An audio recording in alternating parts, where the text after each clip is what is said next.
말씀의 제목이 앞에 화면에 있습니다. 우리 함께 읽고 말씀 나눕니다. 시작. 하나님의 얼굴을 보다 라는 제목으로 함께 말씀 나누겠습니다. 다시 한번 옆에 있는 분들 인사할까요? 당신은 하나님의 기쁨입니다. 옆에 있는 분 3분 이상 인사하겠습니다. 당신은 하나님의 기쁨입니다. 당신은 하나님의 기쁨입니다. 당신은 하나님의 기쁨입니다. 아멘. 온전히 주일을 성수하며 하나님께 오후 예배대로 나온 우리 모두의 마음을 하나님께서 기뻐하시는 줄 믿습니다. 하나님을 기뻐하시는 자들에게는 하나님께서 또 더 놀라운 하나님의 은혜를 우리의 마음과 우리의 삶 가운데 풍성하게 채워주실 줄 믿습니다. 오늘 오후 예배는요, 오늘 오전 예배 팔복의 6번째 복, 그 2번째 시간으로 마음이 청결한 자의 복, 그 뒤에 그들이 하나님을 볼 것이며 라고 하는 뒷부분에 이 복에 대해서 함께 말씀을 나누려고 합니다. 예수님은 마음이 청결한 자가 하나님을 볼 것이다 라고 이렇게 약속의 복을 우리들에게 허락해 주셨습니다. 하나님을 마주하는 것, 이것이 복이다 라고 하는 선포인데요, 이것이 정말로 우리들에게 어떤 복일까요? 반대의 경우를 생각해 보면 더 선명해집니다. 하나님의 얼굴을 보지 못하는 것, 이것이 어떠한 형벌이고 어떠한 저주인지를 알게 되어지면 하나님의 얼굴을 본다는 것이 얼마나 큰 복인가를 알게 되어지는데요, 신명기 31장 17절 18절 말씀에 보면, 신명기는 모세가 가나안 땅에 들어가지 못하고 마지막 요단강 동편에서 2세대들, 출애굽 2세대들에게 마지막으로 남긴 3편의 설교입니다. 그 설교를 통해서 이스라엘 백성들이 가나안 땅에 들어가서 이런 삶을 살았으면 좋겠다, 이것이 하나님의 마음이다 를 가르쳐준 책이 신명기인데요, 거기에 보면 이렇게 나옵니다. 내가 그들에게 진노하며 그들을 버리며 내 얼굴을 숨겨 그들에게 보이지 않게 할 것인즉, 그들이 삼킴을 당하여 허다한 재앙과 환난이 그들에게 임할 때에 그들이 말하기를 이 재앙이 우리에게 내림은 우리 하나님이 우리 가운데 계시지 않은 까닭이 아니냐 할 것이라. 또 그들이 돌이켜 다른 신들을 따르는 모든 악행으로 말미암아 내가 그때에 반드시 내 얼굴을 숨기리라. 이게 무슨 말일까요? 이스라엘 백성들이 아직 요단강을 건너서 가나안 땅에 들어가기 전인데요, 하나님은 가나안 땅에 들어가서 일어날 일들을 미리 예고하시며 경고하십니다. 너희들이 가나안 땅에 가면 가나안의 7족속의 모든 신들을 다 물려내고 그것 가운데 살아야 하지만 그렇게 하지 못할 것이며 너희들은 가나안의 우상을 섬기게 될 것이다. 그러면 내가 너희에게서 얼굴을 숨기게 될 것이며 그로 말미암아 너에게 재앙과 환난이 닥쳐오게 될 것이다 라고 하는 말씀입니다. 하나님께서 그래서 이스라엘 백성들에게 내리시는 벌 중에 가장 큰 벌은요, 하나님의 얼굴을 숨기시는 것입니다. 그러면 하나님의 얼굴을 숨긴다는 게 도대체 어떤 의미일까요? 하나님의 얼굴을 본다라고 하는 것은요, 하나님이 그들을 돌보시고 그들의 필요와 공급을 채워주시며 안전을 보장해 주시고 지켜주신다라고 하는 의미인데요, 하나님의 얼굴을 가린다는 것은 그 모든 하나님의 통치하심 안에 있는 모든 열매들을 다 거두어 가신다라고 하는 의미입니다. 앞에 화면 한번 보시죠. 저기가 어딜까요? 네? 어딜까요? 예, 따끈따끈한 겁니다. 오늘 아침에 찍은 사진입니다. 우리 교회 앞에 조그마한 마당 화분 하단에 보면 권사님이 새벽마다 오셔가지고 물을 주는 화단이 있습니다. 권사님이 또 안 오시면요, 우리 김청지 장로님이 물 주시기도 하시고 다른 권사님, 집사님이 물 주기도 하셔서 저렇게 지금 데프리카의 뜨거운 열대 아래서도 저렇게 아름답게 꽃이 피고 있습니다. 저 꽃들의 입장에서 한번 생각해 보십시오. 새벽이 되면 이 꽃들은요, 물 주는 권사님, 장로님, 집사님의 얼굴을 마주합니다. 이 꽃들의 입장에서 생각해 보면요, 이 꽃들은 이 권사님, 장로님, 집사님의 얼굴을 볼 때마다 물주기로 시원하게 샤워도 하고 이 물주기 때문에 뿌리를 더 깊이 내리고 아름다운 꽃을 피워 무럭무럭 자라나게 되어집니다. 이것이요, 하나님의 얼굴을 보는 것과 마찬가지입니다. 우리가 하나님의 얼굴을 본다는 것은요, 하나님의 그 아름다운 보호하심 아래 우리의 삶이 있다는 것을 의미합니다. 반대로 생각해 보면요, 무섭습니다. 하나님의 얼굴이 없다는 것은요, 아까 그 화단에 꽃이 물 주는 권사님 얼굴을 못 보는 거랑 똑같은 거예요. 권사님 얼굴을 못 보면 어떻게 돼요? 데프리카의 뜨거운 열기 때문에 점점 시들고 말라서 꽃은 고사하고 잎사귀도 말라 비틀어져 버릴 겁니다. 사도 바울은요, 이렇게 하나님의 얼굴이 감추어진 인생, 감추어진 세대에 이런 일들이 일어납니다 라고 하고 로마서 1장 말씀에 기록하고 있는데요, 제가 종종 인용하는 구절입니다. 제가 천천히 읽어드릴 텐데요, 이 말씀을 읽으면서 하나님의 얼굴이 없는 시대, 하나님의 얼굴이 없는 세상, 하나님의 얼굴이 없는 인생에는 어떠한 열매를 맺게 되는지, 그리고 이런 것들 읽으면서 우리의 시대의 모습과 비교해서 한번 천천히 눈으로 따라오면서 한번 읽어봤으면 좋겠습니다. 로마서 1장 28절에서 32절입니다. 또한 그들이 마음에 하나님 두기를 싫어하며 하나님께서 그들을 그 상실한 마음대로 내버려 두사 합당하지 못한 일을 하게 하셨으니 곧 모든 불의, 추악, 탐욕, 악의가 가득한 자요, 시기, 살인, 분쟁, 사기, 악독이 가득한 자요, 수근수근하는 자요, 비방하는 자요, 하나님께서 미워하시는 자요, 능욕하는 자요, 교만한 자요, 자랑하는 자요, 악을 도모하는 자요, 부모를 거역하는 자요, 우매한 자요, 배약하는 자요, 무정한 자요, 무자비한 자라. 그들이 이 같은 일을 행하는 자는 사형에 해당한다고 하나님께서 정하심을 알고도 자기들만 행할 뿐 아니라 또한 그런 일을 행하는 자들을 옳다 하느니라. 이 말씀을 계속 좀 띄워주시고요, 한번 생각해 보십시오. 이 모든 것들의 뿌리가요, 하나님을 마음에 두기 싫어하는 사람들의 인생 시대 가운데 일어나는 일들입니다. 다시 말하면 하나님의 얼굴이 감추어진 인생에 이런 일들이 일어납니다. 근데요, 이런 일들이 일어나는 것들 하나하나 살펴보면요, 마치 우리가 살아가는 지금의 세상을 설명하는 듯한 표현들로 기록되어져 있다는 것을 우리가 알게 되어집니다. 충격적이지요. 우리가 살아가는 이 시대도요, 하나님의 얼굴이 숨겨진 것이 너무나도 많고 하나님의 마음에 두기 싫어하는 그대로 내버려 두셔서 이런 열매들이 맺혀지고 있는 시대를 우리가 살아간다라고 이렇게 우리는 알게 되어집니다. 헬런 켈러를 잘 아시지요? 헬런 켈러에게 하루는 어떤 기자가 찾아와서 이렇게 질문했다고 합니다. 당신은 보지도 못하고 듣지도 못하니 얼마나 불편하고 답답하십니까? 그러자 이 헬런 켈러가 이렇게 대답했다고 합니다. 아닙니다. 그렇지 않습니다. 저는 하나님의 나라를 보고 있고 지금도 하나님을 뵙고 있습니다 라고 이야기했다고 합니다. 정말 역설적이지요. 눈으로 본다는 것이 다 보는 것이 아니고 또 보지 못한다라고 해서 보지 못하는 것도 아니라는 것을 이야기합니다. 마음이 청결한 자가 하나님을 본다는 것은요, 마음의 청결함 그리고 하나님을 본다는 것은 눈을 감고 뜬과는 전혀 상관없이요, 우리의 마음의 상태에 따라서 내 삶 가운데 하나님을 본다, 곧 하나님 안에서 주어지는 열매들이 내 삶 가운데 채워져 나가는 것을 발견한다는 것을 의미합니다.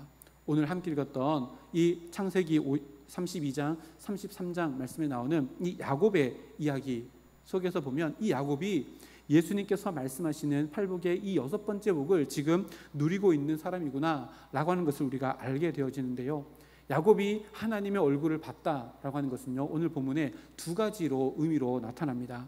먼저 32장의 이야기로 한번 들어가 보면요, 32장을 다 읽지 않고 그 마지막 결론 부분만 읽었는데요, 야곱은 형을 속이고 아버지를 속이고 장자권을 쟁취한 이후에 라반의 집, 자기 외삼촌 집으로 도망가서 살아가다가 이제 다시 고향으로 돌아오는 여정 가운데 있습니다. 그렇게 야복 강가에 다르게 되었습니다. 그리고 저 멀리 봤더니요, 형 에서가 군인 400명을 데리고 자신에게 달려오는 모습이 보입니다. 아마도 에서의 입장에서 생각해보면 20년이나 넘게 자신의 장자권을 훔쳐 달아난 동생에 대한 복수의 칼날, 바로 그날을 준비하고 있었을지 모릅니다. 그래서 400명이라고 하는 어마어마한 군대를 데리고 동생을 만나려, 복수를 하려 달려오고 있는 상황입니다. 야곱은요, 지금까지도 그랬던 것처럼 자신의 꾀를 씁니다. 형을 만날 준비를 합니다. 그리고 자신이 때를 세 때로 나눕니다. 재산도 나누고요, 가족들도 다 나눕니다. 그리고 자기보다 먼저 강을 건너게 하고 그 그룹의 맨 앞에는 엄청난 선물들을 준비해서 형의 마음을 풀려가는 시도를 보입니다. 그렇게 가족들을 다 떠나보냅니다. 그리고 마지막 가족도 다 밤에 떠나보내고 혹시나 그 다음날 에서를 만나면 탈출구를 회복하기 위해서 다시금 꾀를 써서 밤에 이렇게 보냅니다. 그리고 야곱은 지금 혼자 남게 되어집니다. 아마 지금까지 그랬던 것처럼 야곱은 자신의 꾀가 만들어가는 계획이 일사천리로 잘 진행되어져서 의도한 대로 결과가 나올 것이라고 아마 믿었을 것입니다. 그리고요, 자신의 모든 재물, 자신의 가족들을 다 먼저 보내고 이제 혼자 남았습니다. 그런데 갑자기 야곱이 생각하지 않았고 계획하지 않았던 일이 일어나는데 야복 강가에서 하나님이 찾아온 겁니다. 하나님이 찾아오셔서요, 밤새도록 이 야곱과 씨름합니다. 밤새도록 야곱과 씨름한 하나님께서는요, 야곱의 엉치뼈를 치십니다. 그리고 마치 이렇게 이야기하시는 것 같습니다. 제가 이렇게 풀어서 한번 설명해 봤는데요, 야곱아, 네가 지금 씨름할 것은 너의 재산을 지키기 위한 씨름이 아니란다. 야곱아, 너의 가족을 지키기 위한 씨름이 아니란다. 너의 생명을 지키기 위한 씨름이 아니란다. 너는 지금 진짜 해야 하는 씨름은 나와 함께 씨름해야 해. 그래서 너 마음 가운데 있었던 너의 꾀, 너의 생각들, 너의 모든 것들을 다 내려놓아야 해. 너는 씨름 상대를 지금 잘못 고른 거야 라고 말씀하시는 것과 같이 이 야곱과 함께 밤새도록 씨름합니다. 그래서 야곱의 관절, 허벅지를 치심으로 말미암아 어긋나게 되어집니다. 그 과정에서 야곱은 하나님께 매달려 복을 구합니다. 그것이 창세기 32장 26절 말씀인데요, 앞에 화면에 있습니다. 그가 이르되 날이 세려하니 나로 가게 하라. 야곱이 이르되 당신이 내게 축복하지 아니하시면 가게 하지 아니하겠나이다. 야곱의 이 간절한 외침 안에 어떤 것이 들어있을까요? 지금 야곱은 형 에서의 복수의 칼날에 맞서서 자기의 꾀로 자신이 만들어가는 축복에 대해서 확신이 없다는 것을 오늘 이 질문을 통해서 또 간구를 통해서 알게 되어집니다. 만약에 자신이 확신했다면 이 사람에게 축복을 구하지 않아도 될 것입니다. 왜요? 이 축복을 자기가 자기 꾀로 만들어가면 되니까요. 근데 내가 지금 이렇게까지 준비했지만 나에게 대한, 내가 만들어간 것에 대한 축복의 확신이 없습니다 라고 하는 마음을, 자기의 마음을 다 내려놓고 자기가 끝까지 씨름하고 있는 이 하나님의 사자에게 축복을 구합니다. 자기의 마음을 다 내려놓은 거지요. 하나님과의 씨름을 통해 내가 계획했던 그 모든 것들이 부질없다는 것을 깨닫고 축복을 보증해 줄 수 있는 분이 오직 하나님이라는 것을 깨닫고 그분에게 자신의 삶을 내려놓습니다. 오늘 오전 말씀에 빗대어서 설명해 보면 야곱은 이 씨름을 통해서 하나님 안에서 자기가 지금까지 붙들었던 자기 욕심 때문에, 자기의 꾀 때문에 힘들고 어려웠던 그 모든 마음들, 순수하지 못하고 나뉘어졌었던 마음들을 다 내려놓고 씻겨내고 오직 하나님으로, 하나님께만 엎드려 하나님으로만 채우는 시간을 보냅니다. 그러자 하나님께서는요, 야곱의 이름을 야곱이 아니라 이스라엘로 바꾸어 주시면서 그에게 복을 주십니다. 그 말씀이 27절부터 29절 말씀인데요, 읽어드리겠습니다. 그 사람이 그에게 이르되 내 이름이 무엇이냐? 그가 이르되 야곱이니이다. 그가 이르되 내 이름을 다시는 야곱이라 부를 것이 아니요 이스라엘이라 부를 것이니 이는 내가 하나님과 및 사람들과 겨루어 이겼음이니라. 야곱이 청하이르되 당신의 이름을 알려주셔서 그 사람이 이르되 어찌하여 내 이름을 묻느냐 하고 거기서 야곱에게 축복하니라. 아멘. 이렇게 야곱은 야복 강가에서 하나님과 씨름을 하며 지금까지 자기가 세웠던 자기 마음 가운데 자기의 꾀, 자기의 욕심을 다 내려놓고 이름이 바뀌어지고 새로운 마음을 얻게 되어집니다. 그래서요, 이제 새로운 삶을 살아가는데 그것을 출발점을 기억하기 위해서 야곱은 30절 말씀에 이렇게 기록합니다. 앞에 하면 30절 말씀 같이 읽겠습니다. 시작. 그러므로 야곱이 그곳 이름을 브니엘이라 하였으니 그가 이르기를 내가 하나님과 대면하여 보았으나 내 생명이 보존되었다 함이더라. 아멘. 그곳 이름을 정합니다. 뭐라고요? 브니엘.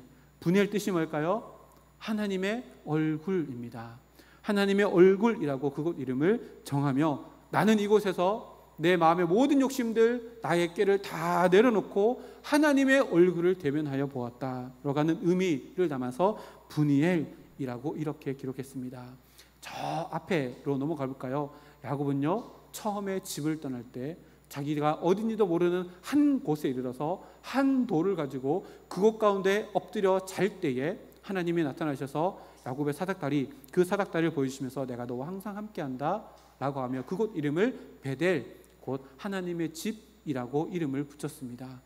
야곱은 그곳에서 하나님을 대면하여 보았습니다. 근데요, 너무나도 안타까운 것은 그 이후에 오늘 본문이 있기 이전까지 야곱은 라반의 집에서 하나님의 얼굴을 대면하여 보는 마음이 청결함으로 살아간 것이 아니라 오직 자기의 마음만 붙들고 살아갔던, 자기의 꾀만 붙들고 살아갔던 시간들을 보내고 또다시 이곳에서 하나님의 얼굴을 대면하게 되어집니다.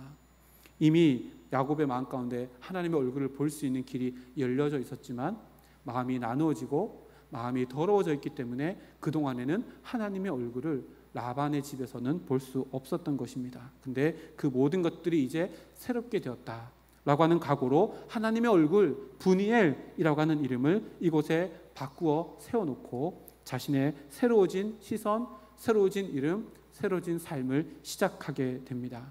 그래서요, 이 얘기가 신약성경에 가보면 예수님께서 빌립과 이런 대화를 주고받으십니다. 요한복음 14장 말씀인데요, 8절에 보니까 빌립이 이르되 주여 아버지를 우리에게 보여주옵소서. 그러면 족하겠나이다. 하나님 얼굴을 보여달라고 빌립이 이야기합니다. 예수님께서 뭐라고 말씀하셔요? 9절 말씀 우리 다 같이 읽겠습니다. 시작.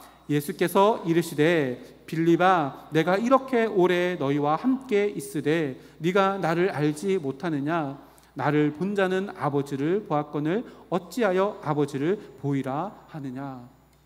빌립이 하나님을 보여달라고 얘기하니까요, 예수님이 야, 나를 본 것이 하나님 본 것인데 어찌 하나님 아버지를 보여달라고 하느냐라고 하시면서 그 다음 21절 말씀에 이렇게 말씀하십니다. 함께 읽어보겠습니다. 시작. 나의 계명을 지키는 자라야 나를 사랑하는 자니 나를 사랑하는 자는 내 아버지께 사랑을 받을 것이요 나도 그를 사랑하여 그에게 나를 나타내리라. 아멘. 다 이게 이꼴로 연결되는데요, 예수님을 보는 자는 예수님을 사랑하는 자입니다. 예수님을 사랑하는 자는 예수님의 계명을 지키는 자인데요, 그 계명을 지키는 자에게는 하나님이 나타나신다 라고 하는 말씀입니다. 하나님의 얼굴을 보는 자는요, 하나님의 말씀에 순종하는 자이고 자기의 마음을 하나님의 말씀으로 채워나가서 나눠지지 않는 하나의 마음, 말씀으로 씻겨진 깨끗한 마음, 마음이 청결한 자, 그 자가 바로 하나님의 얼굴을 볼 수 있다라고 예수님께서도 말씀하십니다. 말씀에 순종하여 하나님의 얼굴을 보는 이 야곱이요, 그 다음에 하나님의 얼굴을 봤다라고 하는 조금은 생경한 이야기가 나오게 되어지는데 그 말씀이 오늘 말씀의 33장의 이야기입니다. 야곱은요, 야복 강가에서 자기의 마음의 모든 것들을 다 내려놓고 하나님으로 채워서 저는 다리이지만 이제 하나님을 온전히 대면하는 인생을 살아가게 되었습니다. 그 대가를 지불했는데요, 그 대가가 뭐예요? 저는 다리였습니다. 이제 저는 다리로 온전한 걸음을 걸어가며 새로운 이름과 새로운 인생, 하나님의 얼굴을 볼 수 있는 인생으로 한 걸음 한 걸음 걸어가게 되어집니다. 재미있지요? 절뚝이는 온전한 걸음으로 야곱은 이제 형 에서를 만나러 가게 되어집니다. 형을 만납니다. 만나서 어떤 일이 있었을까요? 4절 말씀입니다. 앞에 화면에 보고 함께 읽겠습니다. 시작. 에서가 달려와서 그를 맞이하여서 안고 목을 어금 맞추어 그와 입 맞추고 서로 우니라. 아멘. 자기의 꾀 때문이 아니라 자기의 변화된 이름, 변화된 마음, 새로운 인생을 시작했더니 하나님께서 하나님과의 관계 회복을 통해서 형 에서와의 관계 회복을 만들어가는 새로운 인생을 야곱에게 선사합니다. 그 뒤에 더 놀라운 고백을 하게 되어지는데요, 10절 말씀입니다. 오늘 중요한 말씀인데 우리 함께 읽어보겠습니다. 시작. 야곱이 이르되 그렇지 아니하니이다. 내가 형님의 눈앞에서 은혜를 입었사오며 청하건대 내 손에서 이 예물을 받으소서. 내가 형님의 얼굴을 배운즉 하나님의 얼굴을 본 것 같사오며 형님도 나를 기뻐하심이니이다. 아멘. 야곱이요, 형님 얼굴을 보는데 하나님의 얼굴을 보는 것 같습니다 라고 이야기합니다. 야곱은요, 직전에 야복 강가에서 자기의 마음을 하나님께 온전히 다 내어드리며 하나님 얼굴을 대면하여 보고 그곳 이름을 브니엘이라고 바꾸며 하나님의 얼굴을 보는 마음으로 이제 새로운 변화된 인생을 살아가는데, 그 첫 번째로 에서 형 얼굴을 보는데 그 야복 강가에서 봤던 하나님의 얼굴이 형 에서의 얼굴과 오버랩되어서 겹쳐서 보여집니다. 에서가 얼굴이 바뀌어서일까요? 야곱의 눈이 바뀌어서였을까요? 전자는 아니겠지요. 후자겠지요. 야곱의 눈이 바뀌었기 때문입니다. 야곱은요, 야복 강가에서 자기의 모든 꾀를 다 내려놓습니다. 하나님으로 채웁니다. 자기의 더러움을 씻어냅니다. 마음의 청결함을 통해서 하나님을 대면하여 이스라엘이라고 하는 새로운 이름, 그 이름과 함께 새로운 정체성, 그 정체성과 함께 새로운 삶의 변화, 그 인식의 변화를 통해 새로운 시선을 가지게 된 것입니다. 야곱은요, 그동안 너무나도 난무한 자신의 꾀와 속임수로 자기의 마음을 가득 채우고 살아왔기 때문에 자기의 눈에 보여지는 것이 무엇일까요? 세상이든 어떤 사람이든 세상은 경쟁자로 가득한 세상으로만 보였을 것입니다. 어디에서요? 라반의 집에서요. 만나는 사람마다 자기 마음 가운데 자신의 꾀, 자신의 속임수로 가득 차 있었기 때문에 만나는 사람마다 대적자로 보였을 겁니다. 근데요, 야복 강가에서 자신의 꾀도 내려놓고 자신의 속임수도 다 내려놓고 하나님으로 채웠더니요, 세상이 다르게 보이고 사람이 다르게 보이는 시선의 변화를 경험하고 있는 겁니다. 그들 속에서요, 그들 안에서 역사하고 계시는 하나님을 보는 시선으로 바뀌어져 나가게 된 것입니다. 오늘 제 말씀을 준비하지 않았는데 저 뒤에 창세기 뒤편에 보면 이 야곱이 누구를 만나요? 요셉을 통해서 바로를 만납니다. 바로를 만나서 무슨 얘기하는지 아세요? 바로에게 축복을 합니다. 생각해 보세요. 몇 년 동안이나 기근 때문에 굶주렸던 할아버지가 애굽의 왕 바로를 보면서 가장 먼저 뭐예요? 축복을 합니다. 뭔가 바뀐 것 같지 않아요? 요즘으로 말하면 노숙자 같은 사람이 한 명 찾아와가지고 미국의 대통령에게 축복하는 거랑 똑같습니다. 말도 안 되는데요, 야곱이 왜 그렇게 했을까요? 야곱의 눈에 새로운 모습을 보여주는데 바로를 통해서도 역사하시는 하나님을 야곱은 보았기 때문에 바로에게 하나님 이름으로 축복하게 된 겁니다. 지난 3월달 제가 우리 장로의 허락을 받고 제가 좋아하는 목사님이 강사로 있는 세미나를 다녀왔습니다.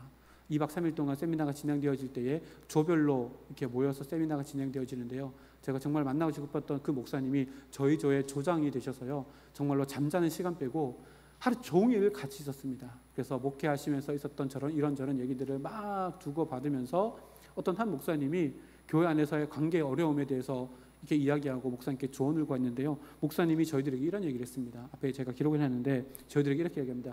목사님들, 이제 후배인 저희들에게 얘기하는 겁니다. 목사님들, 그분을 볼 때 짠한 마음이 들면 됩니다 라고 저희들에게 이야기하는 거예요. 이게 도대체 무슨 말인가 모르겠는 거예요.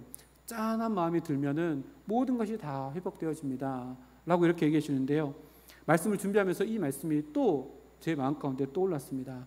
짠한 마음이 든다는 거, 우리가 어리둥절하는 것을 보고 그 목사님께서 설명해 주셨는데요, 짠한 마음이 든다는 것은 그분을 사랑하는 마음을 말하고 그분을 사랑하는 하나님의 마음이 느껴질 때만 내 마음 가운데 생기는 겁니다 라고 이렇게 동일한 이 문장은 아니지만요, 이런 뉘앙스로 저희들에게 말씀해 주셨는데요, 말씀을 생각하면서 마음이 청결한 거, 또 야곱이 야복 강가에서 변화된 시선이 바로 이런 것이 아닐까. 에서를 통해서도 일하시는 하나님을 야곱이 보았기 때문에 형님 얼굴을 보니까 하나님의 얼굴이 보입니다 라고 이렇게 고백했던 것이 아닐까. 반대로 생각해 보면요, 옆에 있는 사람들의 얼굴을 바라볼 때 하나님의 얼굴이 그 사람 인생에 역사하신 하나님이 보이지 않는다면 내 마음 가운데 무엇인가 불순한 마음이 있고 무엇인가 더러운 오물이 내 마음 가운데 있다는 것을 이야기합니다.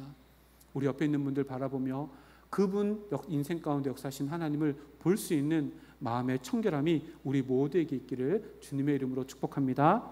우리는요, 그래서요, 우리가 생각한 것보다 더 가까이 우리의 일상에서 하나님의 얼굴을 볼 수 있는 기회들이 너무나도 많습니다. 하나님의 얼굴은요, 우리의 마음의 문제이기 때문에 그렇습니다. 하나님 안에서 내 마음의 청결함, 하나님 앞에서 내 마음에 나눠지지 않는 마음, 씻겨진 마음으로 오늘 하루를 살아가면 마태복음 25장에요. 양과 염소의 비유에 오른쪽에 있었던 양의 쪽에 있었던 사람들이 지극히 작은 자로 자신들의 일상 가운데 있었던 그들을 통해서 하나님의 얼굴, 그들도 사랑하시는 하나님의 얼굴, 하나님의 마음을 깨달아 알았던 것처럼, 또 사도행전 3장에요. 때가 되어서 예루살렘에 기도하러 가다가 성전 미문의 저 구석에 나면서부터 안진뱅이로 앉아있던 그 안진뱅이를 봤던 베드로와 요한의 모습에 그도 사랑하시는 하나님의 시선을 베드로와 요한이 느꼈던 것처럼 하나님은요, 우리의 인생 가운데 더 가까이 우리를 마주하고자 우리를 기다리고 계신다는 것입니다. 그래서요, 우리의 마음의 청결함을 통해 우리의 시선이 변화되어지고 마음의 동기가 변화되어진다면 우리의 생각보다 하나님은 늘 우리 곁에 계셔서 우리와 대면할 준비를 이미 하고 계십니다. 한 가지 말씀만 하고요, 이야기만 하고 마치려고 합니다. 제가 일산에서 전임 사역할 때 일입니다. 어떤 한 제 후임으로 전임 선생님 한 분이 오셨습니다. 그분이요, 함께 식사하다가 차 마시다가 자기 중고등부 시절 이야기를 저에게 해줬는데요, 저에게는 잊지 못할 이야기입니다.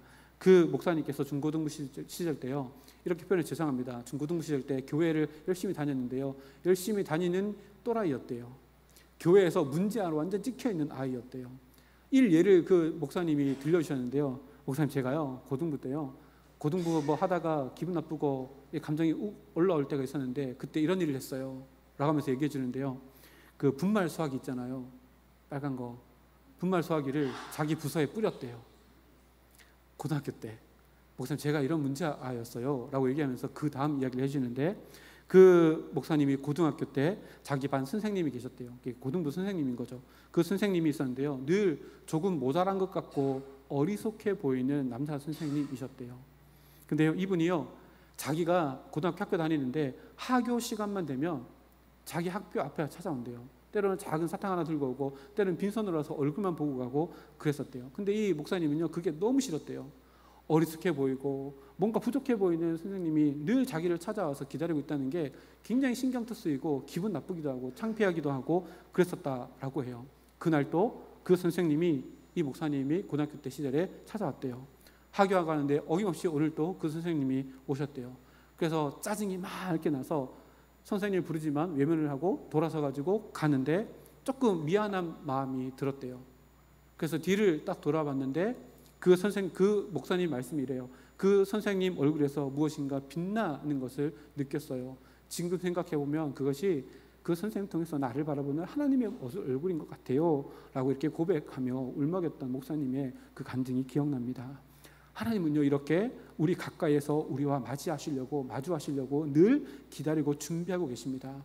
문제는요, 하나님이 안 계신 것이 아니라, 하나님의 얼굴이 우리에게 가려진 것이 아니라 우리의 마음의 문제라고 예수님께서 6번째 복을 통해 오늘 창세기 말씀 야곱의 모습을 통해 우리들에게 말씀해 주십니다. 한번 생각해 보세요. 그 선생님 눈에 먼저 이 자기 반 아이의 얼굴에 하나님의 얼굴이 보였지 않을까요? 그 문제아인 그 친구의 얼굴, 그 친구를 사랑하시는 문제아지만 때로는 기분 나쁘다고 수화기 분말해가지고 자기 부서에 뿌리는 그 문제아이지만 그를 사랑하시는 하나님의 얼굴이 그 문제아 얼굴 가운데 오버랩돼서 비쳤기 때문에 매일매일 하교할 때 찾아가서 만나지 않았을까요? 그랬더니요, 한순간 이 고등학교 친구의 얼굴, 마음도 변화되어지고 선생님의 얼굴을 통해 하나님을 보게 되어지는 놀라운 역사를 만들어갑니다. 우리의 삶의 자리도 마찬가지입니다. 우리의 가정도요, 분이엘이 될 수 있습니다. 우리의 직장도요, 우리의 회사도요, 또 우리의 일터도요, 분이엘이 될 수 있습니다.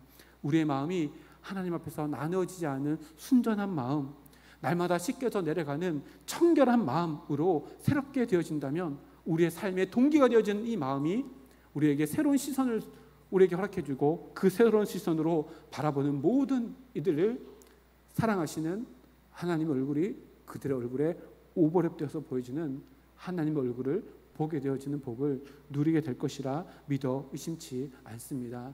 이번 한 주간 이런 놀라운 경험을 우리 삶의 구석구석마다 아내를 보고 남편을 보고 내 사랑하는 자녀들을 보고 하나님께서 나에게 붙여주신 이웃들을 보고 그들을 사랑하시는 하나님의 얼굴을 그들의 얼굴에서 발견해낼 수 있는 우리 모두가 되기를 주님의 이름으로 축복합니다. 그런 의미에서요, 조금 부끄럽지만 우리 옆에 있는 분들과 함께 이렇게 한번 진하게 한번 이야기해 볼까요? 앞에 있습니다. 당신을 뵈니 하나님의 얼굴을 뵈는 것 같습니다. 우리 마음이 청결한 마음으로 우리 세 분 이상 이렇게 인사하고 우리 결단 찬양하고 마치겠습니다. 시작. 당신을 뵈니 하나님의 얼굴을 뵈는 것 같습니다. 당신을 뵈니 하나님의 얼굴을 뵈는 것 같습니다. 당신을 뵈니 하나님의 얼굴을 뵈는 것 같습니다. 아멘. 아침에 일어나가지고 옆에 있는 그 배우자에게 이렇게 얘기하면 아침부터 닭살 돋겠지만 너무 행복하지 않을까요? 이렇게 하루하루 살아가며 마음이 청결한 자, 하나님의 얼굴을 보는 자의 복을 마음껏 누리는 우리들 일평생이 되기를 주님의 이름으로 축복합니다. 제가 기도하고